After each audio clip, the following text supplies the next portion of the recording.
All right, picture this. You settle in for the night, you're ready to stream your favorite show, and boom, during the first ad break, you see a commercial for the exact pair of sneakers you were just looking at online.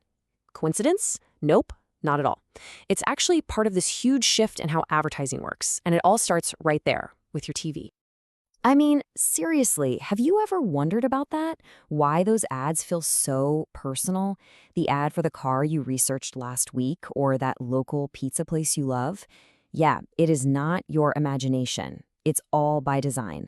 And today, we're going to pull back the curtain and break down the tech that makes it all possible. So, this whole advertising world is really built around one core idea: connected TV, or what everybody in the industry calls CTV. It's the technology that has completely changed the game for how we watch television. To put it really simply, if your TV connects to the internet to stream stuff, you're using a connected TV. That's it. It's the actual hardware, the physical screen, that lets you bypass a traditional broadcast or cable signal. And you're probably way more familiar with this than you even realize.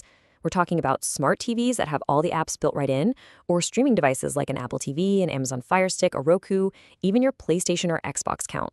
All of those things turn your regular television into a CDTV device. Okay, so this is where things can get a little fuzzy because you've probably heard another term thrown around: OTT. People use CTV and OTT like they're the same thing all the time, but they're actually not. They mean very different things, so let's clear up that distinction right now. You know, the easiest way to think about it is like this. CTV is the where. It's the physical device, the actual television sitting in your living room. OTT, on the other hand, which stands for over the top, is the how. It's the method of delivering the show to you over the internet, totally skipping the old school cable box. Right, so you use your CTV device to watch OTT content. Makes sense. But here's the key. You can also watch that same OTT content, think Netflix, think Hulu, on your phone or on your laptop. That's why watching on your big screen TV is considered CTV, but watching the exact same show on your phone is just OTT. So we've got a handle on what CTV is, but how do advertisers actually use it to get those ads in front of you? Let's take a look at the different kinds of ads you're probably seeing every single day. First up, you've got homepage placements. Before you even click on a show, you might see this huge, splashy banner ad right there on the home screen of your Roku or smart TV. It's like the billboard of the streaming world, prime real estate and pretty much impossible to miss.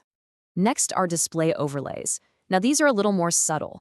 Imagine you pause your show to go grab a drink, and a small, kind of see-through banner ad pops up at the bottom of the screen.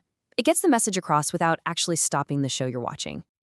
And of course, there's the one we are all most familiar with: in-stream video ads. These are basically the new version of the classic commercial break.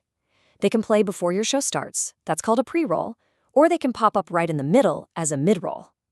And yeah, these can be skippable, or as is often the case, totally unskippable. Okay, so we've seen it from our side, from the viewer's chair, but let's flip the script. Why has this technology become an absolute secret weapon for advertisers? Why are they moving billions with a B of dollars from traditional TV over to CTV? Well, it really just boils down to three massive advantages that old-school television could never, ever offer: incredibly precise targeting, way higher viewer engagement, and performance that you can actually track in real time. So let's start with targeting, because this is the real game changer.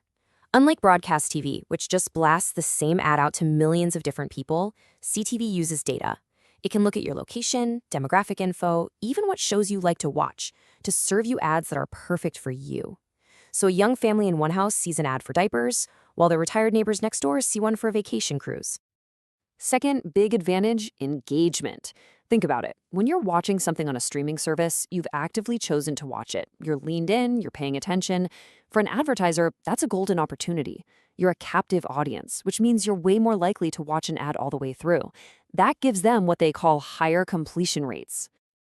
And finally, number 3, you can actually measure it.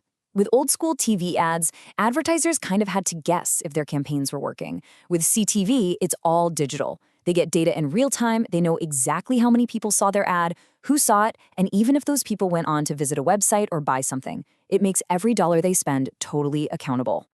So when you put all these pieces together, you start to see that this isn't just some small tweak. This is a fundamental, ground-up change in the whole relationship between TV, us as viewers, and the advertisers trying to reach us. If there's one thing to remember from all of this, it's this right here. CTV basically combines the best of both worlds. You get that big screen, cinematic impact of a classic TV commercial, but you combine it with the superpower of digital advertising. It's driven by data, it's super precise, and it's measurable. And that kind of leaves us with this really interesting question about the future, right? As we keep moving away from that one-size-fits-all broadcast model and go deeper into this world of personalized streaming, are we heading toward a future where every single ad we see feels less like a commercial and more like a one-on-one conversation? It's something to think about next time you hit that play button.